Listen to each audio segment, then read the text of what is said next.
So the best way to influence somebody is by living our life unapologetically, completely detached from what they think about us. Because in us living our true life, our happiest state, our beingness, our example, you guys can feel this. This is not a speech that I got written down that I prepped. I live this. I live this. This is what I do every day. I live here. This is who I am. This is my excitement. This is my passion.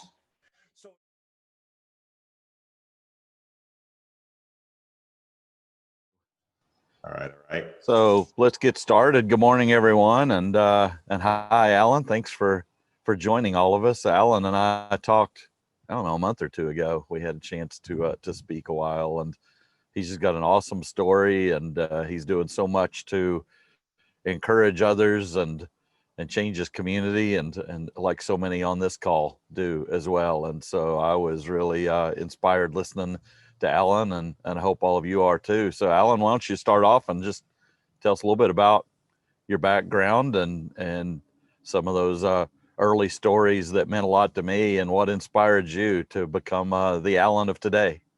Yeah, I mean, the Alan of today and the Alan of yesterday are two completely different people. The Alan of yesterday you could find in Southside Chicago hanging out with the goons, up to no good at all. And what really, like I told you before, Randall, I sat in the cornfield in Iowa, and I just said, God, if you're real, I need proof, because right now everything's spiraling out of control. And I'm a very spiritual person, and I'm like, you know what? How can I get into my true self? How can I tap into my power? And it all really started with that conversation I had, because I've realized that when I was speaking, I at the same time I was kind of surrendering, like, I cannot control my life. I don't know what I'm doing. I am driving this car into a wrong way lane. Like what? And in that state of surrender, that's when all of the miracles started coming in for me. And I was like, you know what? If this is really true, could I possibly be one of those motivational, like Tony Robbins type guys? I mean, at first, the conceptual dream was maybe I can be the high manager at AT&T, which was the goal for a moment. But after a while, I'm like, what's the impossible thing? What if I can access the power of the universe? What could that be? And I just wanted to speak life and speak love into people. And then a couple of things happened after that. I started going on Twitter, started posting positive stuff. You can do it. Dreams come true. Just all the positive stuff. And a lady reached out to me, and she said, hey, you should come to my office. I go to her office. I start talking with her, meeting with her. And turns out that she was the presidential lead campaigner for Dr. Ben Carson. And that took me off, because I'm like, first off, I'm not political. I don't want to get into politics and all that. I don't want to be involved in that. And she's like, no, you guys should connect as just regular people. So I go connect with him. He's a great guy, super sweet, super nice. And I'm like, listen, man, like, is this whole spiritual thing real? Is this whole empowerment stuff is real? And he's like, hey, you found the secret to success.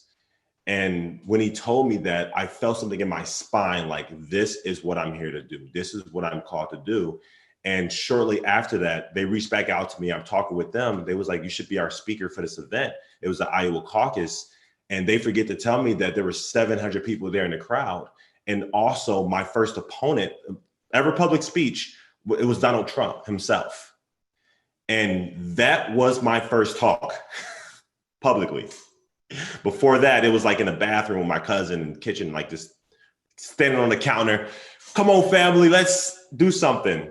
So that right there is what pushed me into this motivational realm. And ever since then, I've just been developing. Ever since then, I was blessed to do a lot of life coaching with it. I'll give a TED talk a couple of months ago. And really, as long as I'm staying in that state of surrender, the miracles just keep flowing. So that point in Iowa is when you knew that all of that life experience before then prepared you to make a change. Yeah, exactly. All of that hoodlum experience I had before all of that allowed me to make the change to be, from where I was to who I am now. Well, I know you wanted to share a little bit of your story from your TED Talk, I believe. And so do you want to do that now? Tell everybody a little bit about that voice in your head. Yeah. So the TED Talk was something that I didn't plan for it. It kind of just, I was in that state of surrender, just whatever can happen, just allow it to happen. And then I got reached out to by, my younger brother. And he's like, I think he might have been smoking something. And he was like, bro, man, you should give a TED Talk, man. You could totally do that. And I'm like, oh, come on, bro. It's like 2:00 in the morning. Why are you, why you call me 2:00 in the morning and tell me to get a TED Talk? He's like, man, I'm telling you, man, you should really do it, man. I was thinking about it, man. I'm watching your speeches on YouTube and stuff. You should give a TED Talk. And so he finds the application form for it. I fill it out, just put whatever Alan website, voice in our head. And after that, I applied, and once you apply, they update you like bi-weekly on how your application is doing. So like it went from like you're in the top 50% of considerates, there's hundreds of people that applied, you're top 25%, there's like you're in the top 10%. Then they say, we're considering you and like 20 other people. And then finally you get the phone call and they're just like, hey, I'm such and such with TEDx Chicago, and we would love to have you as our featured speaker at this TED Talk. And I'm like, okay, this is one of those like prank numbers, like, because I just, in my mind, I wasn't really believing it. And they said, no, it's real, and I hopped on a video call with her and it happened. So the TED Talk, the premise of it was I basically took what I was doing in my life coaching practice and just made that a speech. And in my life coaching practice, all I do is just help people have inner conversations that empowers them versus devours them, because everything stems from our little voice in our head, which I'm going to go into in a little bit. The little voice in our head, I'm gonna give you guys the exact same presentation that I did at the TED Talk, the exact same, except for now I'm more chill, more relaxed, just hanging out. But at the same time, you guys can get the same premise. And I'm gonna adjust my camera a little bit because it's really bright over there, the sun in my room. Okay, cool, that might be. Okay, that better?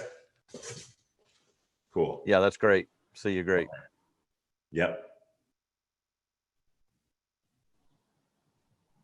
Yep. Drew, I know, has a question. Drew, you want to pop on here? Hey, Al, I love hearing reality. And I've listened to a couple of your YouTube videos. It's really it's a trying question, because I'm wondering if resiliency, grit, is something that can be taught. And is it something that by your nature you just inherited, whether it was in your family? Is it a gene trait to be resilient? I would love your thoughts on that. When it comes to resiliency, I would study the deep teachings of martial arts. See, resiliency is the process of standing strong in adversity, staying strong. Martial arts teaches how to use the other side against them. And so I trump resiliency with understanding of what's the process of actually happening. So if something happens that's against me, that's not supposed to happen, I intuitively know that that's meant to happen to take me where I'm supposed to go. So if we set our life up to be everything that happens in our life has to happen for us to get where we want to go, it becomes automatic that I don't understand why this is happening. I don't understand why this adversity is happening, but it must have to be happening because I will get to my goal no matter what. That's law. You're going to get there. If you focus on it, if you dream about it, if you make it like become obsessive about it, everything's taking you there, even when it doesn't look like it is. It's a great answer. It really is. I've talked about this, and there's a couple of people there I've talked to it about, with trauma and my experiences in combat and things like that. The Army is really good at throwing drugs at the problem. I started a program with a bunch of people in the Army on faith-based solutions to trauma.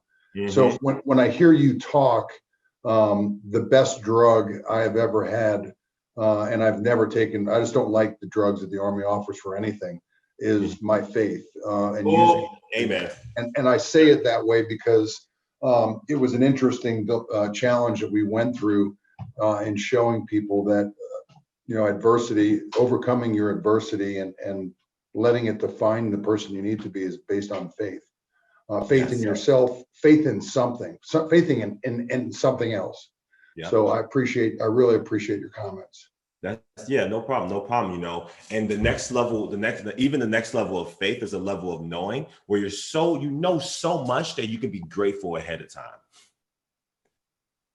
You can be grateful ahead of time. Let's see, we have another question. So Randall, how are we doing on time in terms of my presentation and questions and everything? Am I good to answer a couple of questions before I get started? Yeah, no, that's great. We've got plenty of time. So let's go to William if you want to unmute William. Yeah, William, if you can ask your question, I can read it, but you can ask. Good morning, Alan. So as you look back on your life, were there other transformational opportunities that you could have pursued that you did not?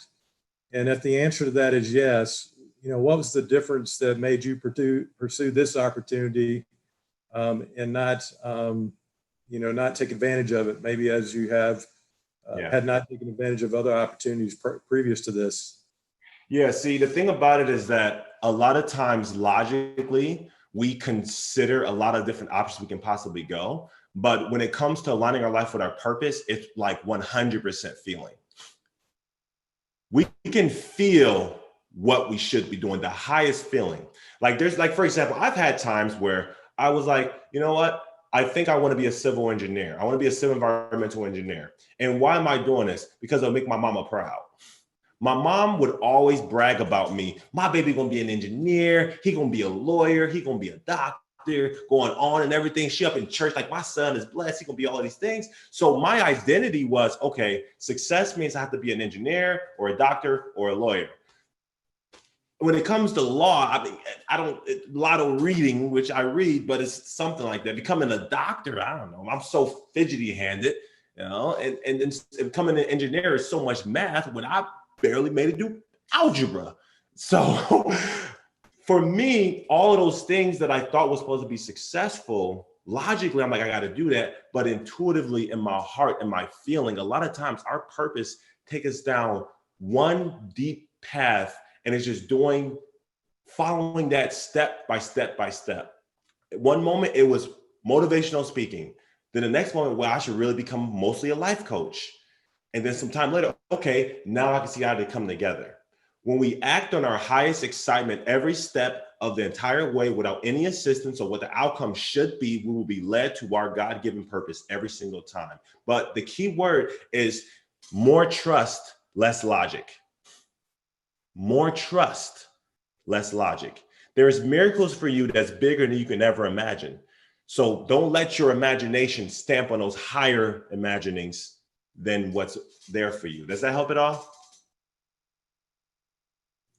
Yeah, that was great. Appreciate the insight. Hey, you're very, very welcome. Why don't you go ahead and go through your presentation, Alan? Okay, we're ready to get started. We're ready.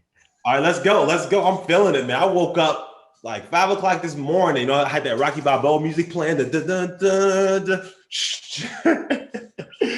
So hello, everybody. What I'm going to do is I'm going to eventually transition into the presentation. But just so you know, my name is Alan Little with A Little Motivation. I'm here with a little motivation because the lot of motivation already lives within you. So it takes a little motivation to bring that out. I'm a firm believer that the conversations we have with each other are extremely important. However, the most important conversation is the one we have with ourselves, because the conversation we have with ourselves acts as a filter of how we connect with other human beings. So when I gave my TEDx presentation months ago, I gave the entire presentation based on the way we talk to ourselves, which stems from the little voice in our head. So I'm going to open up that presentation. I'm not the most average person at Zoom, so bear with me here. Let's see, share screen, Microsoft PowerPoint. Let me know if you keep me updated. You guys see it? You guys see what I see? Got it. Yes, I do. Yep. You see? Okay, so I'm gonna play from start. How about now? You see it? I see plankton. You see? Okay, yep. That's what you're supposed to see. You guys see so if you see the entire screen. Okay, yes. So cool. So the little voice in our head is, yeah, you can think of it. There's an episode of SpongeBob. I watch a lot of SpongeBob where Plankton was in his head. Who's seen that episode when he had the machine like left, right, controlling his mind? Anybody seen that? Go pin in the chat box if you've seen that at all. You know, if you've seen that Plankton just pushing his head.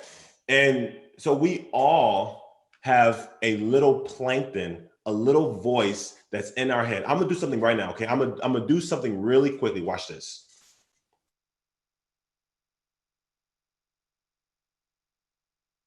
You hear that? That little voice that, what's he gonna do? What's he gonna say? Man, it's early. I have not had my coffee yet. Oh my God, I got so much stuff. What's for breakfast? There's a little voice in our head that's chatting about everything. Watch. See, somebody's like, I don't hear a little voice. That's the voice. That's the voice that's speaking. It's consciously evaluating everything. Consider the possibility when like people are talking to you, you're listening to the little voice in your head about what they're saying versus listening to them directly. So therefore, we're really just evaluating things, just filtering things out. And so to go a little bit deeper into this little voice, let's speak about how the little voice in our head creates a bubble reality. So the first characteristic of the little voice in our head is that it creates a bubble reality. And the thing about the bubble reality is that if we're constantly living into this bubble reality, it will sooner or later manifest into our physical reality. Example, I had a cousin, she's around my age, and she was telling me about how she started to become self-conscious about her weight. Now, mind you, she's itty bitty, she's small, probably like 120. And she's like, I think I'm getting a little bit of weight. I'm starting to get love handles and all of this stuff. And I'm thinking to myself, I'm like, this is the smallest girl. What is she talking about? Weeks go by. She's having this subconscious thoughts about her weight. We're at our grandmother's house. And my grandmother, she comes up to me, hey, Alan, how you doing, baby? Good to see you. And then she looks at Yolanda and she's like, wow, you putting on weight, girl. You getting a little heavy. And, grandparents are they just blunt. They just say it. And Yolanda she doesn't look any different, but she's been constantly thinking that, and now it's starting to affirm that from her physical reality. Somebody says, people are evil, they think about themselves, people are selfish, all of this stuff. And in their physical reality, they experience a lot of selfish people. So the question is this because they just come across selfish people, or they have this idea already in their head about people and it's just manifesting into their reality and they're experiencing it? See, the little voice in our head is what creates our bubble reality. See that little bubble in that girl, this bubble around here? We all have a different bubble reality that we're all living in. My bubble reality looks different. Your bubble reality, his bubble reality looks different than her bubble reality. So we got to think about what's our bubble reality like, because we're the one that's creating it. Next aspect, it refuses to be wrong. If you have someone in their bubble reality, they're going to refuse for it to be invalid.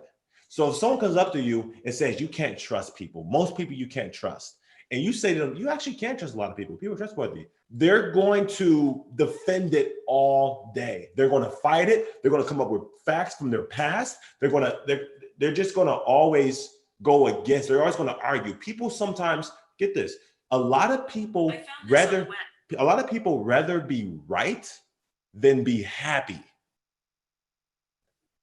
A lot of people rather be right than be happy because they don't want to be proven wrong. So if they're living in a bubble reality and you state them an objective truth that actually the world's not really that way, you're just looking at it through the media, they're going to defend it all day because it's built, it's like what they cultivate into their identity. They don't want to be wrong. So that's why when I said in my conversation, when I sat in that cornfield in Iowa, what I really did was surrender that, you know what? Evidently, I've been doing life wrong because look at what I've gotten. I keep doing the same equation, so I keep getting the same answer, and I don't like the answer I'm getting. So in that state of surrender, I allowed the miracles to come through. Every scientist knows this. Every scientist, every couple of years, will sit down, look at all of their observations, all of their studies, all their experiments, and think, what if everything I thought was right was actually wrong? I do this every year. I reevaluate all of my beliefs and say, what if I thought was 100% right was wrong? Because it's Mark Twain, it's not what we don't know that get us into trouble. It's what we know that just isn't so. So as every time we reevaluate that bubble reality, we expand it a little bit to be more in terms with objective reality, the bigger reality of things, the bigger perspective. So people in their bubble reality refuse to be wrong. Next aspect, it will only allow people in who fits into the bubble reality. One word, relationships. You'll come across someone that says, I don't know, men don't think about themselves, men are dogs, or whatever the notion is for the other party. Everyone has their stigma, okay? And they only date people like that. They'll have this continuous complaint about the others, about the spouse, about the partner, but they'll keep manifesting people just like that because that's what's in their bubble reality. In our life, we don't get what we want. Sadly, we don't get what we want. We get what we expect. And if we expect a certain thing, negative or positive, that's what we're going to continuously get it as long as we continue to expect it. It's the tolerating of something that perpetrates it. I'll say it again. It's the tolerating of something that actually perpetrates it. Every time you're tolerating something you don't prefer, you're telling the universe and the universe of universes that I want this in my life. I want this in my life because you're tolerating it. You can complain about it, you can nag about it, but if you're tolerating it, you're not doing anything about it, it's going to stay right there and it's not going to move. See, everything's an act of creation. We're all creating ourselves. Creation is not this, well, I want this, I got to think about this. No, creation is an ongoing cycle. It's an ongoing creative machine that we all are. And as we live our lives, we're constantly demonstrating what we really want in our lives. So if we want to change our outer world, we have to change our inner reality, our inner beliefs. And then, because listen, you can't just think your way to a happy life. I wish you could just sit in a room and just meditate and just think and everything be good. You have to change the way you think, change what you expect, and then be willing to act on it.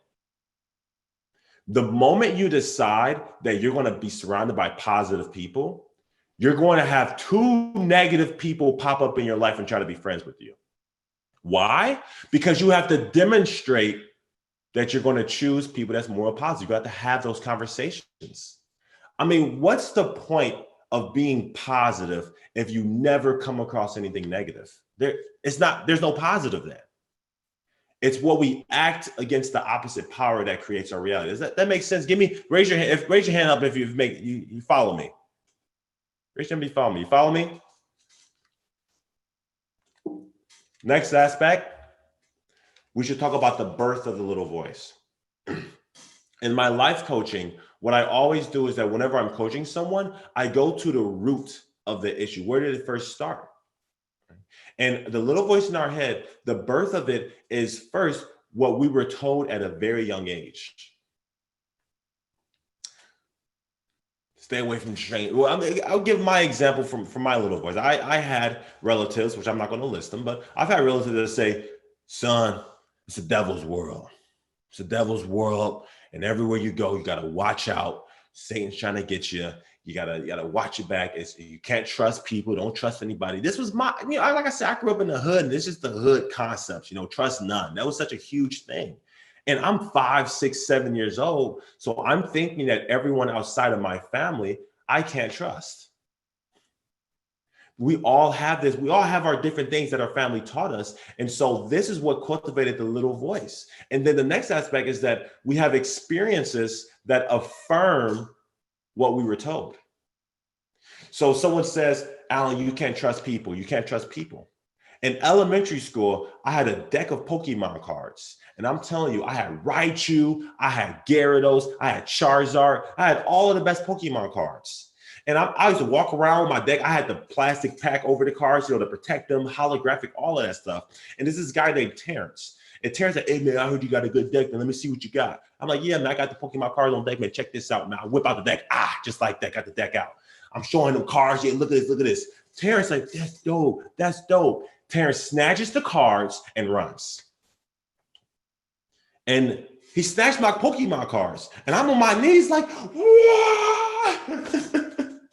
Like I was so affected by that I didn't even think to chase him. I was just immediately just like, what? And then by the time what I realized what fully happened, I looked for him. He was long gone. Terrence he didn't even go to our school. He would just walk into the recess area, mess around with the kids, and then go back to wherever I don't know. But that experience affirmed what I was told. You can't trust people. Now, well, not now, but for a time, I would keep my Pokemon cards hidden. And mind you that first it was Pokemon cards, then it became my authentic self. Then it became life aspirations. Keep it hidden because people try to steal it. Keep it hidden. People try to, those experiences happen at a young age creates the dent in the pan that affects every cake we bake with our life. They put a dent in the pan that affects every cake we bake with our life. And so another aspect is what we matched and modeled from the people we look up to. The person that would primarily tell me that, yeah, it's the devil's world, it's evil, you can't trust people. In his life, he lived it just way. He literally had 5 locks on his door. It was click, chain, click, click, deadbolt, another lock, boom. He had all these locks on his door. Windows, bars on the window, the barred windows, all secure. Just like, it was like a military fortress. And me watching that as a kid, man, you got to really watch out. It was better fitting for a zombie apocalypse. It was better fitting for a zombie apocalypse. And me seeing that as a kid, it taught me that, okay, that's how the world is. So the people we look up to, we tend to match and model those people. So they always say, choose the 5 people you surround yourself with, but also evaluate the people you admire. The people that you look up to, the people that have a leadership role in your life. Because my opinion, I don't just value leaders for what they do in a business place. How are they in their personal lives? If I have someone that's working with me and I see him like in a leader-like role, the best, honestly, if you're at some kind of social gathering, talk to their wife. How is John really at home? What's really going on? That's a lighthearted joke / not joke. But success for me is your public life and your private life. You're true to the same person. You're the same character. You're not two-faced. You have one caring, giving, loving person across both swords. And if you find yourself changing yourself to be in the business world in a very ulterior, very obvious way, that's room for evaluation. Where are you being inauthentic? How I am right now on this talk with y'all, you come to my house tomorrow night, 9 o'clock, I'm same way. Chilling, hanging out, having a good time, talking about positivity. People hang out with me. I'm not getting wrong. I could be social. I have a social life, but I love talking about self-growth. I love talking about how can we get better? How can we make the world a better place? How can we improve ourselves? I'm always constantly thinking, how can I develop myself? And talking with Randy, he's apparently on the same page. He's on the same, and that's the conversation is this. So what I'm saying is be true to yourself across all metrics, and that's how you create the greatest success. Check out the time real quick. So one thing we should know is the master plan of the little voice. Let me start that. So now I'm going to have a little open. Some people unmute yourselves. Take a guess at what the master plan of the little voice is. Can you unmute the people, Randy?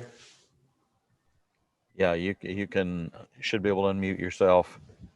All right. I'm guessing it's control. Control. Okay. To keep everything the same. Oh, good one. Keep everything the same. To make you little as well. Mm. Yeah. To make you little as well. Yeah, good one. One of the first things I was told in grad school was perception is reality. In grad school. Yeah, that's good. So I still think sometimes it's about trying to control your own destiny as opposed to living the plan that God's given you. so it's trying to control your own destiny opposed to living the plan that God's given you. This is deep. You know what? I want to take a moment of appreciation that we got some faith people up in here, because we got some spiritual people up in this group, because my opinion is that nothing works without some type of faith in something. It can be anything, but just belief in something that's bigger than us. So I'm really taking a moment of gratitude that, hey, we all on the same page here. The master plan of the little voice is to get you to believe that it's you. Because once you believe that it's you, you're no longer willing to really change it, because it's just the way I am. That's just how I was born. That's nothing I can do about it. That's how my family is. Once we identify ourselves as an identity, we're way more resistant to changing it. There's this book called The Untethered Soul. And what The Untethered Soul talks about is noticing that we are not our mind. We are not our body. We are not these personalities. We are the observer of the mind, the observer of the personalities. If we can think about what we're thinking about, then who's doing that thinking? We can think about what we're thinking about. Actually, that's a little secret right there. Anytime you're going through any kind of anxiety, think about what you're thinking about. Think of it like, why does my mind want to hold on to worry and doubt? And when you start to observe it, you start to step outside of the game versus being in the game. You ever see someone playing a video game and they're just playing it, and they're like, they're winning, they're losing, they're loud, they're all into it. But you're watching them from the outside and you're emotionally detached. You're just watching them play the game. It's not that big of a deal. And they say, oh my God, he cheated, didn't he? You're like, yeah, I guess he cheated. Yeah, I guess. Because you're emotionally detached.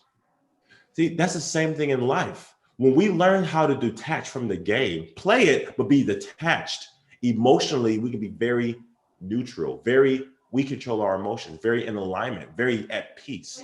Now, things can happen that can make us happy, sad. That's natural. Those are natural emotions, but it doesn't have to run our life. That's what I'm saying.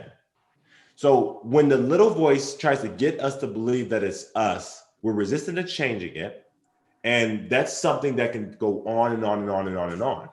So what we should talk about is the impact that this little voice can have on our life, and where specifically does it impact our lives? Because some people think, yeah, I get that, but still, what about business? What about life?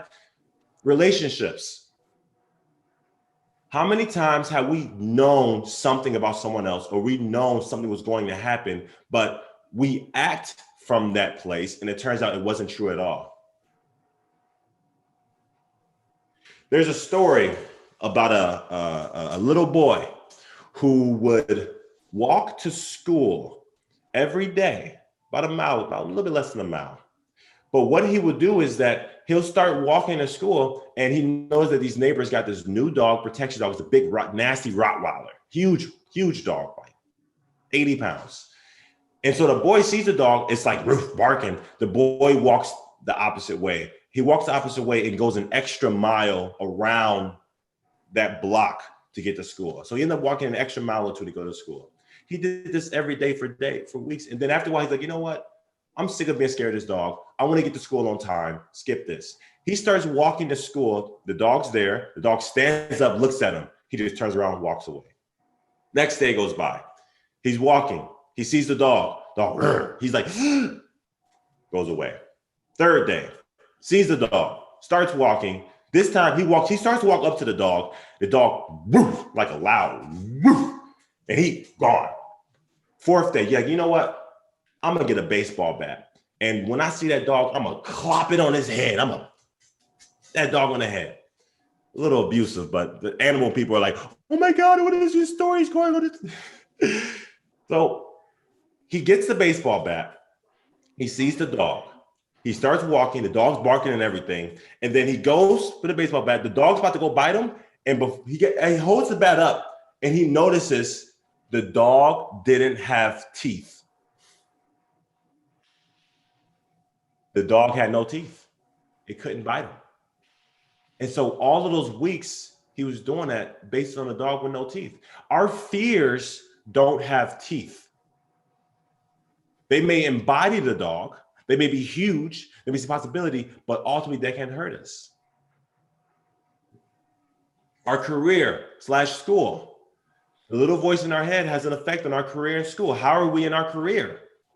What anxieties are we worried about with our career? Hitting sales numbers, hitting our goals, doing things on a daily basis, our consistency. Our little voice has a direct correlation with our consistency in business. My life coaching is only focused on empowerment over anxiety and accountability over inconsistency. Because I've noticed there's a lot of people who are dealing with anxiety is destroying them, eating them, especially at night. And then there's business owners that they don't know why they just can't be consistent at one thing until the job is done. They realize how much their life would change if they can really be consistent towards the goals wherever they're going. And that's all I do in my life coaching. There's those primarily two things. Financial aspects. Chad Gertz is a really good financial guy in the group. I know him from one of my groups. And how much of effect does what people worry about with their finances have effect on their life? Chad, could you speak up on that real quickly? Yeah, I mean, psychology is everything to just even people starting saving, or something like the election gets in the way of people starting a financial plan because they'll always wait till after the election, after the pandemic, after the new year, and all of that ways that gets in the way. Yeah. That little voice in our head will tell them, well, things will be better after this is done. Things will be better after this is done. After the election, it's Thanksgiving. After Thanksgiving, it's Christmas. After Christmas, it's New Year's. After New Year's, Easter is not far away. The little voice likes to prolong things. Our physical body. What are we telling ourselves about our physical body that's affecting us? You guys, here's a little secret, a little fun fact for you guys. Before I was in life coaching, I was actually doing fitness coaching. I was doing fitness coaching first. And in the fitness coaching I was doing, the first thing we would do is we focus more on them falling in love with their body just the way it is, because we have to accept it first before we can change it. So what are we telling ourselves about our body that's limiting us, that's keeping us from going to the gym, that's keeping us from eating right? Those stories of shame or whatever it is in our body has a huge effect. Spiritual aspect, even in our spiritual life, the way we talk to ourselves about our beliefs still creates that, still greatly affects that. So what I want to dive deep on is learning how to create our own little voice. I want some people to unmute themselves, and I want to have an open conversation. Like if we had a little voice in our head that was always empowering, that was always on our side, that didn't beat us up, how would we have done life differently? What we have done, we would have done differently in the past and or today if we had a little voice in our head that was constantly empowering us, if we were always on the side of faith and belief. Somebody speak up. We'll do it one at a time.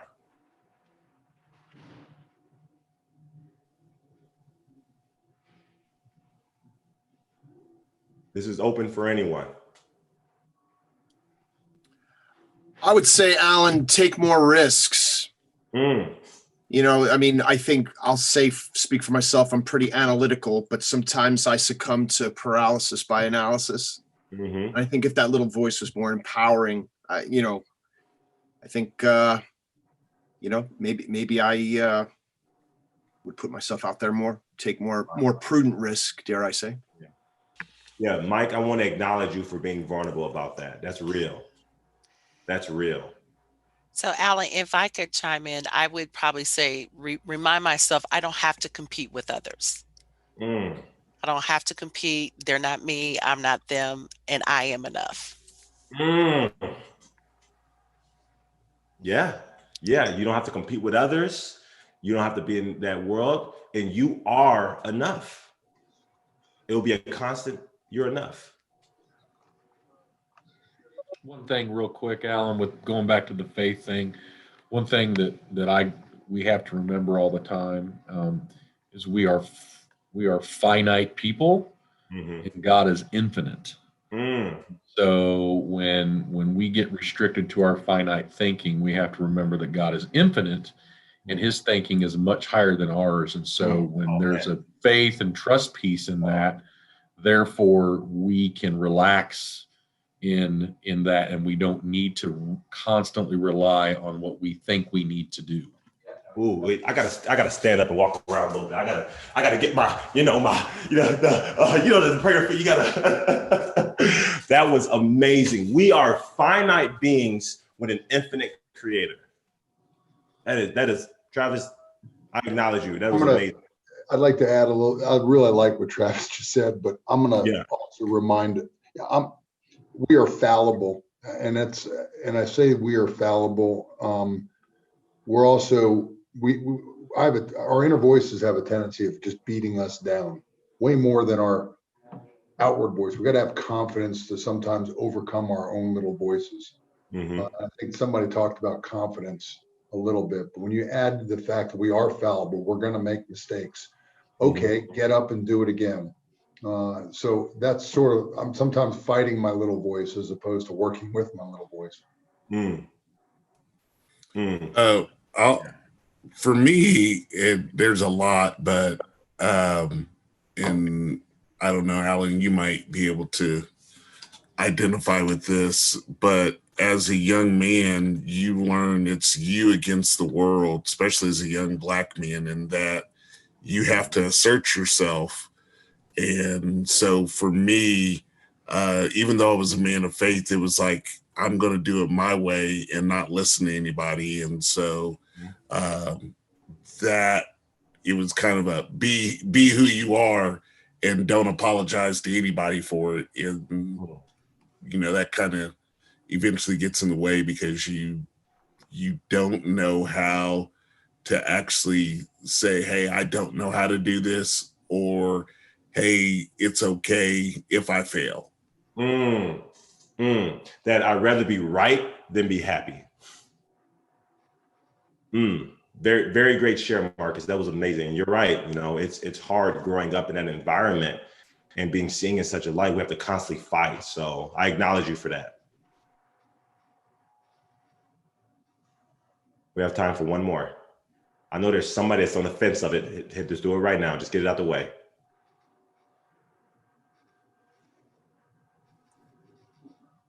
The theme through several of these were fear of failure, fear of embarrassment, holding back because of that. And we need to tell ourselves all the time that failure is just part of the journey. Yes. We might be the right person for the right time, and that just wasn't that time, but it doesn't mean we're not the right person for the right time. Yep. You have to keep trying. That's it. One of my first mentors told me that, Alan, nothing is negative. It's only necessary. Nothing is negative. It's only necessary. When we have things in life that we call distractions are actually a part of the process. They're part of the process. We're all talking about essentially, Mary, did you have something? I just wanted to add to that. I think on the heels of what Randy said, I think a lot of times the fear is that we fear what others think of us, and their perception is their reality. So therefore, I think we can overthink things.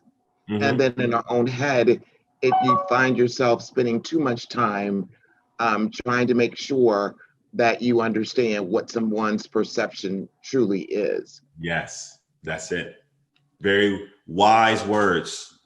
Very, very wise words. Spend all this time trying to figure out what their perception is, and opposed to just being in touch in reality. Just being present, being completely. Alan, isn't that what we heard, for years growing up, first impressions are lasting impressions. Yeah. So if I drop the ball on that first impression, with Randy or Drew, I'm done for life. That's it. That first impression that if they mess up once, it's all over. You know, it's honestly, a lot of people take that same thing and into their spirituality. Because I've done this, I'll never get into heaven. God won't forgive me for this. Because y'all don't know what's behind. Y'all know me publicly, but you know the stuff I've done in my past. And we kind of got this notion that it's unforgivable. Is Chase on here? I can't see Chase, but I don't know if anybody noticed Chase Coleman's post this morning. It was sort of about the same thing Alan's talking about. Another very, very spiritual man, great story behind him and his grit as well. But Mary, you nailed it again. It's amazing how sometimes we beat ourselves down, but at the same token, you got to live with it. And Chase's comment this morning brought up, I brought up the comment collateral beauty. With all the craziness that's going on in this world, we need to recognize the beautiful things that are still happening regardless of it. Mm-hmm. I hate the fact that I can't get out as much as because of the COVID and the masks and the craziness. But I also love the fact that we've been able to overcome it by using crazy things like Zoom so that you can connect with people even though it's not in person. So those are the collateral beauty things. And I think those are the things that our little voices inside of our head will say, this is terrible, we're doomed, I'm doomed, everything is doomed, but you got to overcome it and look at the collateral beauty of the opportunities that this crazy environment actually created for us. You know? I'd just like to add to that, Drew, that what I say every morning to myself is not to focus on the things, to focus on the things that you have, but not the things that are missing. And that kind of gets me through COVID. It's like, be blessed, think about what you have, but not what's missing. And that gets me going every day. You see, so I'm going to be blessed with things we have, the things not missing. I absolutely love that. So I'm going to do a ritual for all of you guys. This is something that I did on the TEDx stage, but actually I'm going to do it for you guys too here.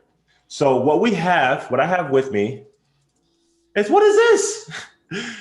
It's somebody's little voice, just nagging, just powerful, just going at it. You know, you can't do anything. Nobody's going to like you. You're not enough. You're going to get judged. What are they going to think of you? Girl, you should take that dress off. That is not matched at all. You should not be leaving the house with your hair looking like that. You know dang well. Somebody's little voice is here in my room at my house. And what we're going to do is I want everyone to take their arms up, lift their arms up. Right now, lift your arms up. I can see y'all like, hello. And then I want you to say, bye, little voice. 3, 2, 1. Bye, little voice. Bye, little voice. Peace, peace. And then I'm going to, boom. It's gone. We just collectively threw our little voice out. It's a reset. It's done. It's on my bed now, but it's done. So now that we've all said goodbye to our little voice and we threw it out, now we can align it with our heart. Because when it's a universal law that you can't really just get rid of something. You have to replace it. You have to replace it. And so when we threw out the old little voice, we can replace it with the little voice of our heart, with the heart voice, with that belief that is saying, take the risk, go after it. It doesn't have to make sense. Just go after it. More trust, less logic. More trust, less logic. More trust, less logic. Because everything that we logically think is right, and it may make sense, but if it doesn't feel right, well, let me say something. God's logic is bigger than our logic. And when we trust a higher power's logic, we can see how our life aligns with that. And for people that's not spiritual, it can be just love. Just love is a good place to start. As I tell people all the time, I get people that say, listen, I'm not about the, religion. That's fine. I get that. But can you believe in love? Can we start there? So if you trust your heart and go with that, that little voice will align your life in ways you can't even imagine. So we can all embrace this. We now can live in a new bubble reality. And in that new bubble reality, it's a reality of our creation. We all have the capacity of doing this. Keyword, this is the big thing.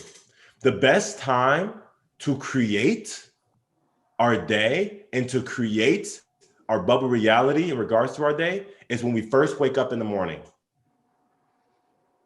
That first hour of time, that's when I'm playing got Kurt Franklin, I'm playing Whitney Houston, I'm playing the most amazing love songs, I'm meditating, I'm being grateful for everything in my life. Other than I was playing One Sweet Day, Boys to Men, and Mariah Carey, 90s Mariah Carey, not 2000 Mariah Carey, 90s Mariah Carey. Find ways to align ourselves at the beginning of the day for at least an hour before we even go out there. Phone on Do Not Disturb. And doing this on a regular basis can help us create our new bubble reality. So that's me. That's what I do is Alan Little Motivation. You guys can connect with me on Instagram right there. Just connect with me on Instagram, really big on Instagram. And another thing is that what I'm willing to do for everyone that's on this call, as long as it's done this week, okay, today's what, Thursday? If it's done from now until Monday, if you go on my website, rethinkbig.org, there's an option for an expression session. I have an office, we can do Zoom or we do a phone call. You'll get an expression session that's usually charged 100% for free on me. 100% free expression session, and we'll go deep into your little voice and what's happening in your life. You get all of me for 30 minutes to an hour. There's a window, 30 minutes to an hour. Because I'm a firm believer that once we have someone in our life that we can just express it to, they can just hold space for us and not try to prove us, like make us wrong or invalidate us. They can allow our souls to grow. They can allow us to go where we want to go. So, for everyone else as well, go on that email, my email list. Somebody's making noise, so on you. But go on there and you can see you on my list, because I'm having an event coming up where I'm speaking to a group of people in Kansas City on empowerment and motivation. And I have every other month, I have motivational events. The last one we had over 120, 130 something registrations. That's in person. That's also in terms of, I have a live feed as well. So some people can get on the live feed and we have those options as well. So at the end of the day, like, I'm just going to put it out there. I'm trying to be like Batman. You know, I'm trying to be like just saving people from helping people get over their little voices within their head, because I truly believe that the biggest enemy is not the enemy, it's the inner me. Inner me. It's enemy. It's within us. And when we learn how to live without that and create our new selves, we're not only good people for ourselves, but it's not the thank yous I get from the people I coach one-on-one that hits me. It's when their family contacts me and say, whatever you did with my son, whatever you did with my daughter, my cousin, my niece, my uncle, thank you. And when I got that, I was like, wow, because everybody affects thousands of people. You affect thousands of people. You are impacting people's lives in ways you don't even know, but you just have to look at your life through heaven's eyes. And if you look at your life through heaven's eyes, you can see the magnificence that you're really bringing to a lot of people's lives. You matter, you're enough. I love you with all my heart. So with that being said, stay blessed. And I'm Alan Little with a little motivation. Thank you. Thanks. That's awesome. That's awesome. And I think Drew hit on it, that there's amazing things that are still going on this year. And when you said that, Drew, I was thinking we had at one point in time 43 of us here together listening to this, and that would have never happened before COVID and we started using these tools. We wouldn't have all been together and experiencing each other's company and listening to to your inspiring story and you challenging us to change the way we think. So that's just another one of those awesome things, Drew, that's gone on right here. I think we can squeeze in a couple of questions real quick before we're out of time. Chantel, do you want to unmute real quick? Sure. Well, thank you so much, Alan, for this motivation today. And one question I do have is I've been exploring this idea of the intersection of our interest and our aptitude. So I may want to be a world champion pole vaulter, but I'm short, not very athletic. Mm-hmm. So what's your thought about kind of finding that intersection of the natural gifting that we all have and our passion? And then when you find that, what do you do? So the key thing is to know, what do we actually really want? If someone's like, say for example, someone wants to be a pole vaulter, but they're short, and so well, mind you, Spud Webb was 5'3" and he played in the NBA. So with enough persistence, we can do it. But I get what you're saying now. We don't, the championship pole vaulter we want to be, we actually don't want the action of pole vaulting.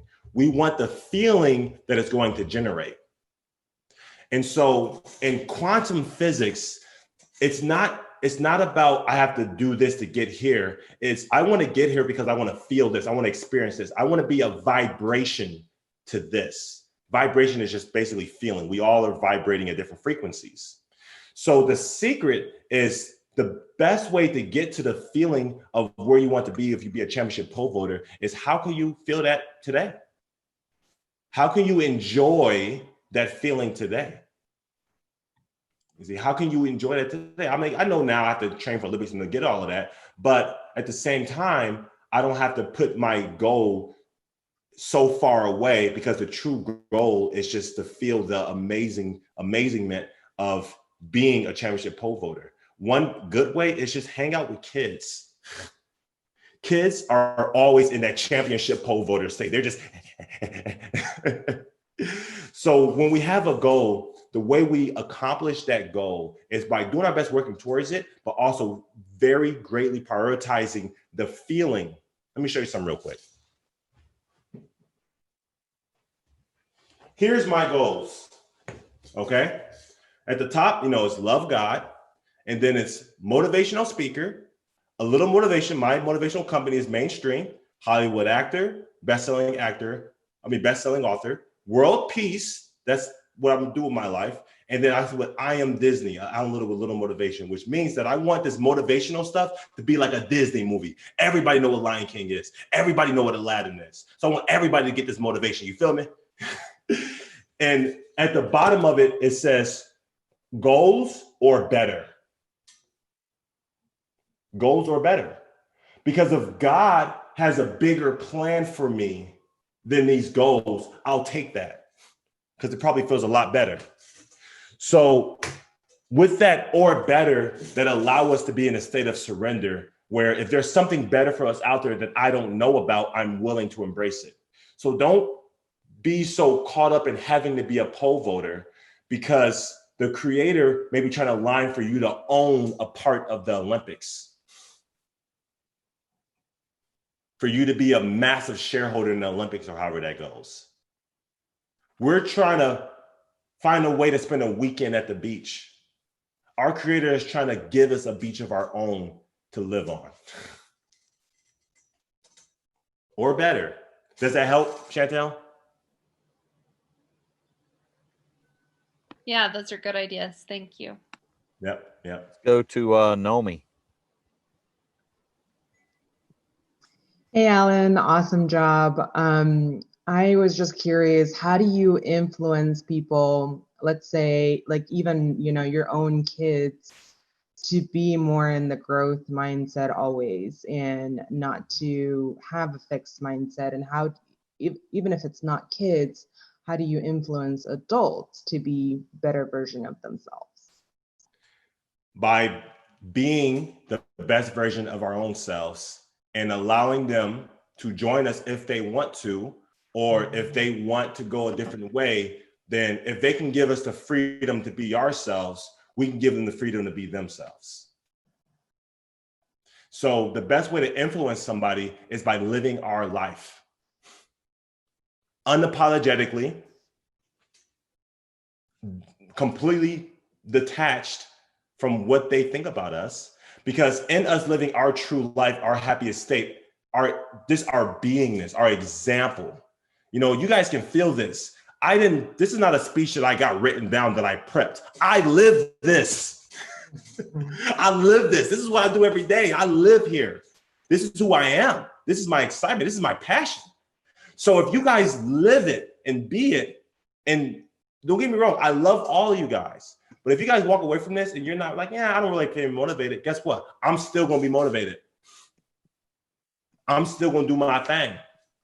Because it's not about focusing on the people that don't want to align for something better. It's about just showing everybody who we are and letting them sort themselves out. Because believe me, I tried to be motivational to my family, my grandfather, my cousins, my homeboys back in Champaign, Chicago. I'll be like, hey, bro, come on, let's get on some motivation stuff. Like, no, nobody doing that, bro. I want to listen to Ja Rule, or I guess not Ja Rule. That's not really relevant today. But, you know, they want to stay in their old ways. And it's way more effort to get them to be positive and to be loving and to be all that stuff than for me just to be who I am and allow them to choose how they want to be in response to that.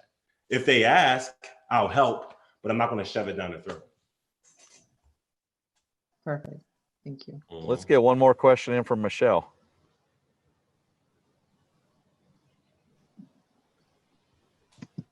Oh, there we go. Hey, Alan, thanks for your presentation. I don't hear very many people speak on this. I just think it's such an important topic. And I can really relate to that overcoming negative thinking, you know, kind of how you grew up and how you had to overcome that. So I'm sure you have hard days like all of us do. So are there other things? Your morning routine is really good. I think that probably helps overcome if there's negativity. But are there other tricks and things that you do to help on days that are hard where that original voice keeps creeping back in your head?